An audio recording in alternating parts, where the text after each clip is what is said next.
Hello guys, I'm Ryan here, and today I'm salvaging some pine gum.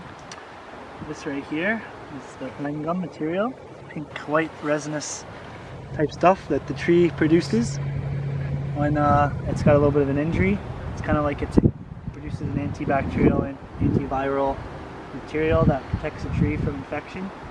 I'm going to salvage it. The tree's going to be okay still. People around, but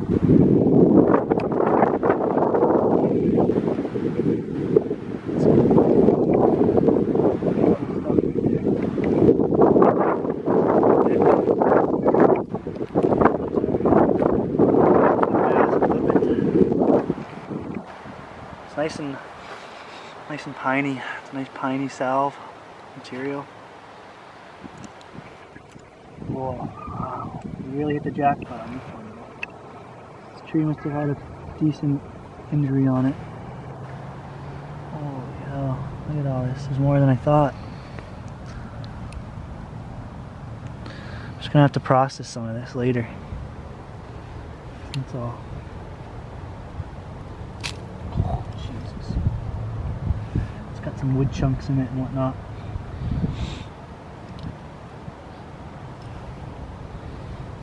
Well, you could leave a little bit in there for the tree, just to regenerate. It's going to regenerate more as the time goes on. Maybe it's like picking a scab. Who knows? Might have got all my pine stuff in one go. It's crazy. Just gotta boil that down now. That's it. That's it.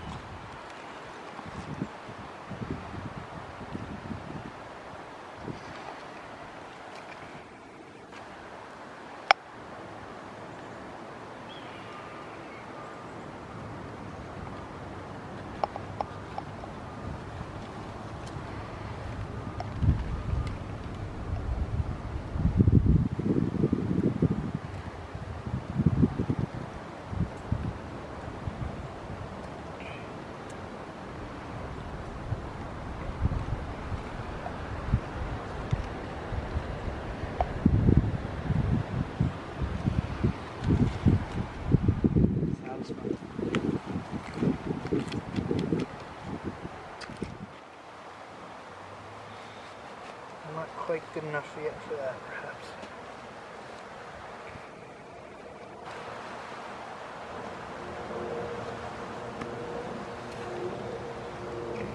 Alright guys, so made my feather stick here. Try to get a spark out of it.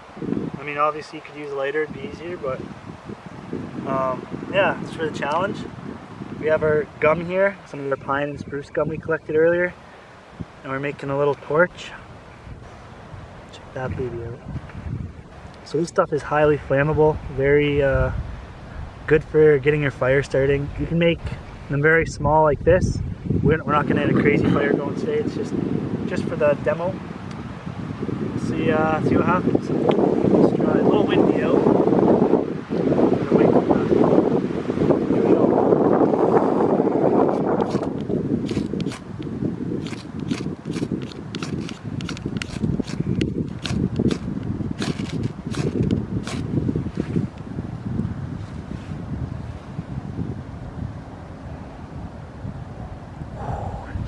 It smells amazing.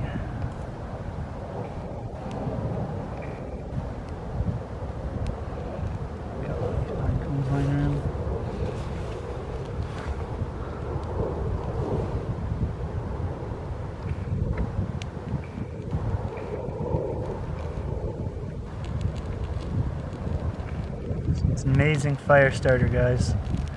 Once you get your initial spark, just look at that. Just put your kindling on top of that. You're basically set. It's a torch. And this stuff's even pretty flammable as it drips into the ground.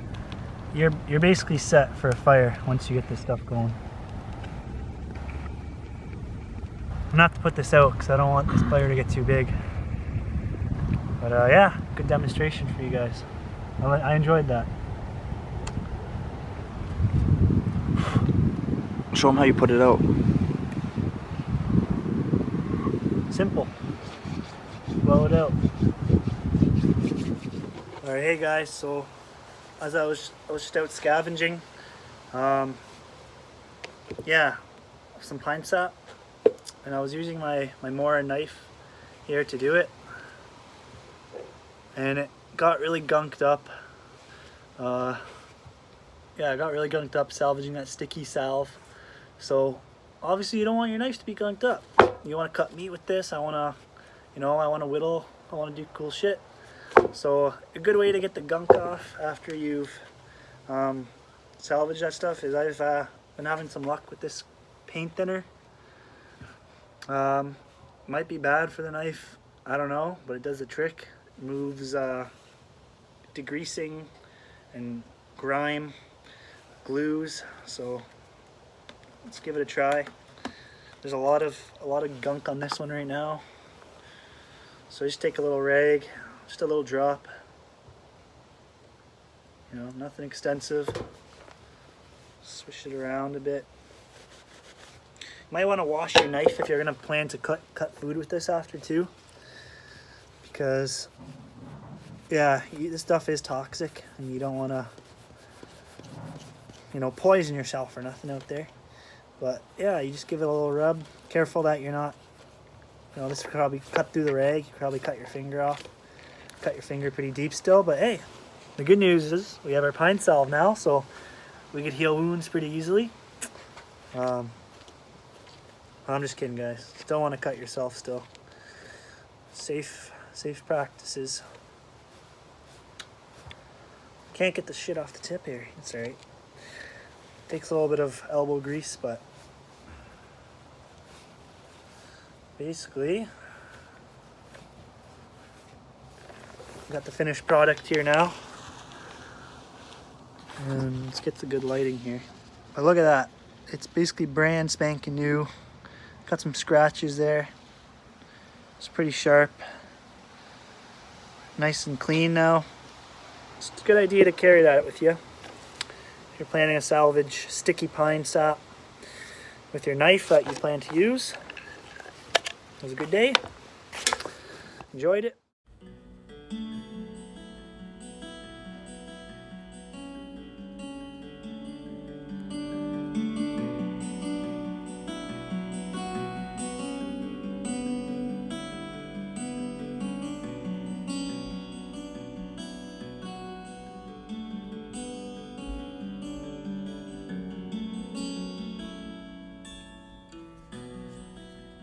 Alright guys, so we've salvaged all our materials.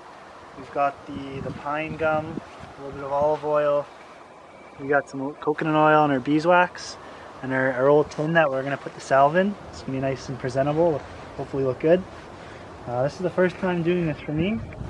So what I was kind of planning on doing was just simple. I'm just going to let this melt a little bit in this little bit of hot water on my Primus stove here. Once that's pretty much melted down, I'll use this strainer. I'll strain it, process it to put it in this little can here, and then we'll get it nice and liquefied. I'll add my beeswax. You can use this little hair remover thing here. We can melt down beeswax and coconut oil. We're all going to mix it into one concoction. Add the olive oil in at the end.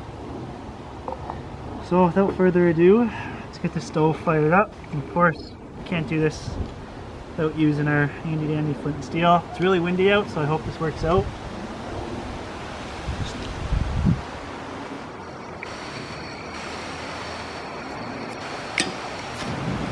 There we go. So we got our fire blocker here.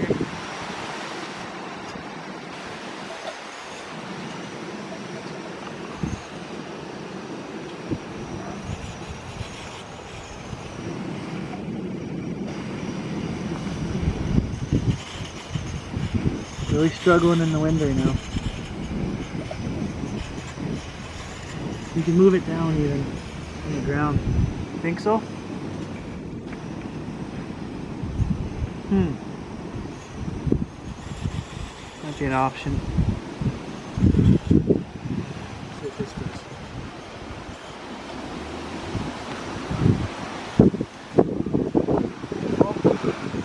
Yeah, really windy conditions today. But I think that'll work out. It's pretty sturdy.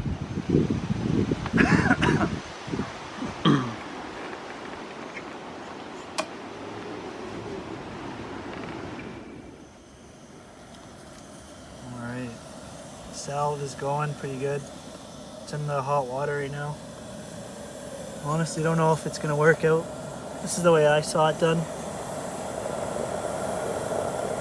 Already started to get a boil going. Wow, that was fast. Alright. Honestly, maybe even put the lid on too. I hope the glass doesn't explode. Just gotta be careful with that.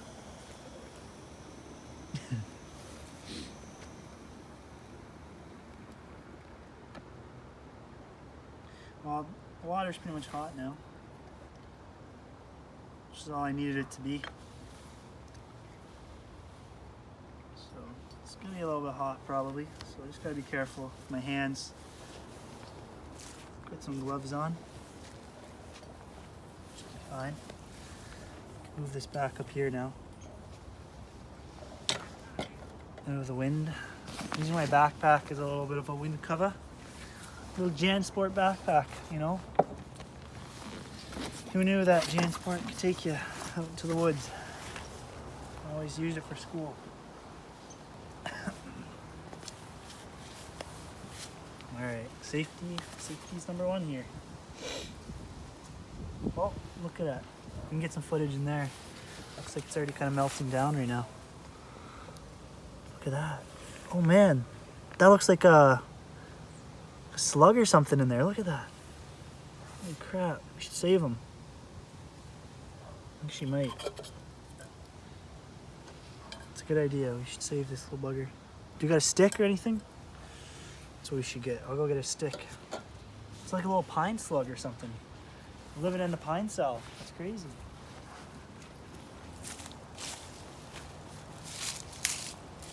We woke him up and he's having a hot bath in there.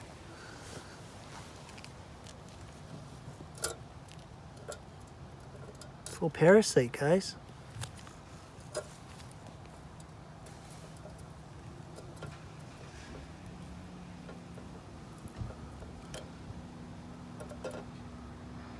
Look at him. It's just straight up pine slug. I have no idea what that is. My goodness. I hope he can survive without it. Put him back up on a pine tree or something. That's crazy.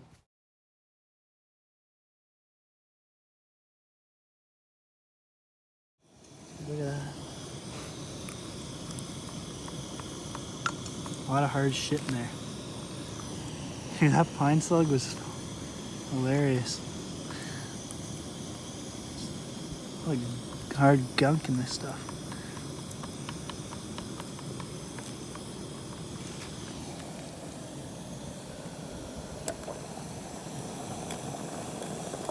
I don't know if it should be boiling. On low heat. Ah, sunny day.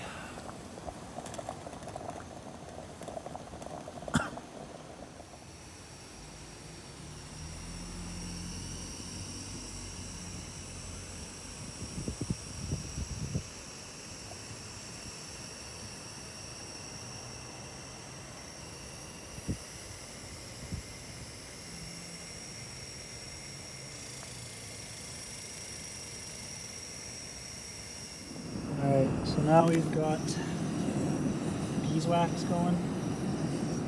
Oh, there's the beeswax actually slowly catching on fire there. Oh man, that's pretty crazy. It's definitely a wax. Wow, I didn't expect that to go up. My stove was too high at the flame. So we're gonna add this into our pine resin now.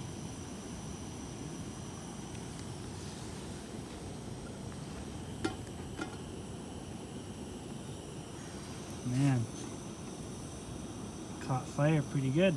I guess beeswax is supposedly pretty flammable as well. So something to keep in mind when you're cooking in the kitchen, or even when you're outdoors. Yeah. All right, so the next ingredient, we got our coconut oil.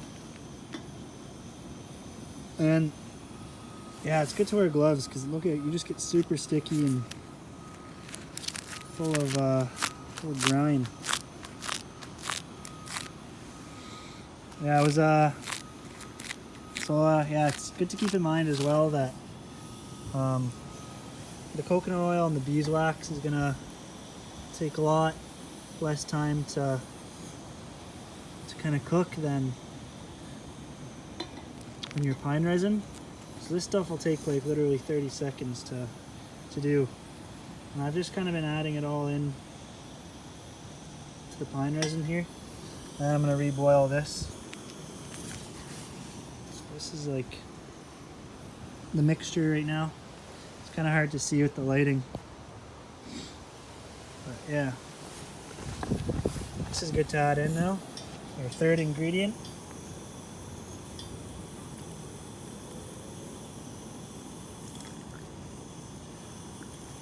I didn't even do all of it. That was a lot of coconut oil. I got the stove off. Man, that was pretty interesting. I got my product here. It started bubbling as it came to a little bit of a boil, and it really started to rise. But it's slowly going down now. And it's really, viscosity wise, it's very, there's not a lot of viscosity to it. It's not thick at all.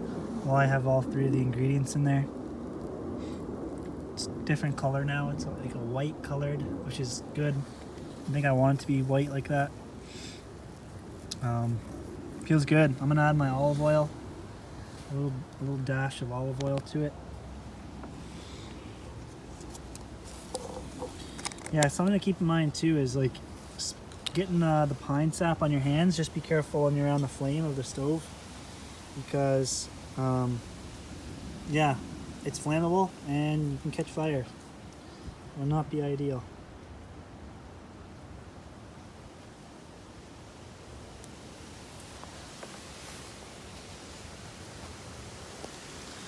Add my olive oil. Oh.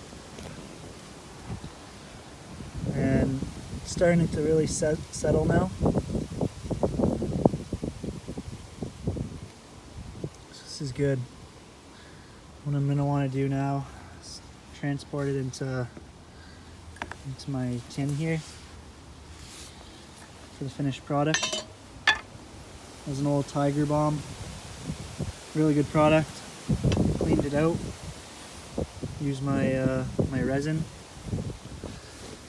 to create it. So just pour that in there.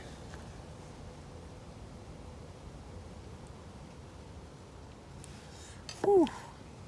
So yeah, I didn't go crazy with the processing. There's gonna be a little bit of fibrous material in there, perhaps. Something I'm willing to deal with. It's my first time making pine resin. It's totally fine by me.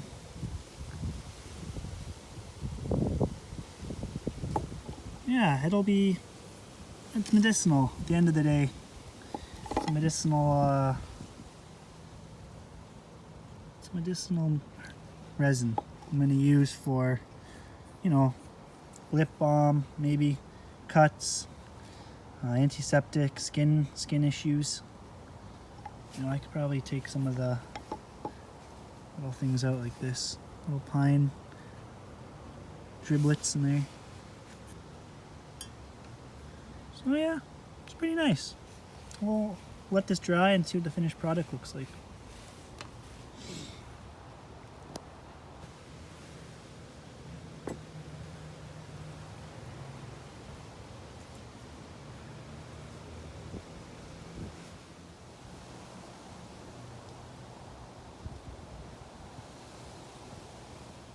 Hey guys, so I'm just following up with earlier when I was collecting the gum from the pine tree, and I came across that larvae looking insect that was embedded into the gum. And if you look back earlier in the video, you can actually see, I don't know how I didn't see it, but you can actually see the larva sticking out when I made the first incision in the tree, sticking out of the pine gum. And I had no idea what it was, and like an ignorant idiot, I put it back on one of the pine trees right in my back, or my front yard where I was working, and did a little research, and it turns out that it's actually called it's an insect called the pitch mass borer. I don't even want to try to pronounce the Latin name there, but yeah, it's actually kind of, from what I'm reading, an invasive. Attaches itself to eastern white pines, Scots pines, other pines, red pines, spruces, and other spruce trees. And it can be damaging to the tree over time, so luckily I removed it. And so they tunnel into the inner bark of the trunks, the hosts of the tree. I'm just reading on my laptop here, and it causes like a cavity in the tree. They feed on the resin that comes from the damaged tissue. So stressed and wounded plants are most susceptible to this larvae.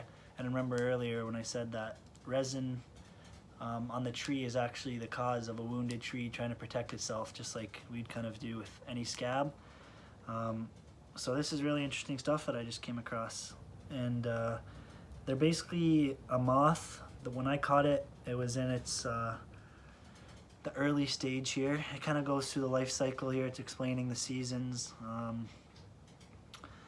Yeah, so it's white and pink colored, so it exactly matches up to what I'm reading here. Attach yourself to large amounts of pitch and frass from the entry point.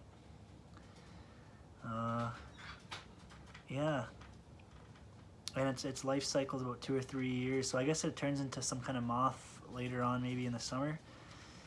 And actually I went back out tonight in my tree, my front yard, and I actually found it back on the tree. It actually was dead from what I've seen, but there it is. Kind of creepy looking. It's good lighting here. Got my steak knife here. It's got some hairs on it. Definitely, it couldn't, oh no. It's definitely slowly, it's still alive a little bit. It's moving. It's been a few hours. But it definitely needs to feed off of that sap in the tree to sustain its life. I'm gonna get rid of it in a second here. But it makes me wonder that a good conversation to have with yourself is that if this insect is living off of that pine resin, so it has nutrients in it. It's sustaining an insect's life. You know, it's pretty amazing when you really think about it. But at the same time, it can definitely damage trees over time. So quick, I don't want to ramble on too much here, but if you're ever out salvaging your pine resin or spruce or any sap-like trees, watch out for these guys in their larvae state, because they can grow into their moths, and over time that'll destroy the tree. Yeah, very happy I came across that, and it's good to know. Good to know for the future health of the tree. And in a way, it kind of tells me that when humans interact with these trees and in their environment, we can actually help. We can be beneficial toward an environment if we're educated and we know what we're doing. So it's my little ramble about that, and keep your eye out for those larvae, and good luck hunting.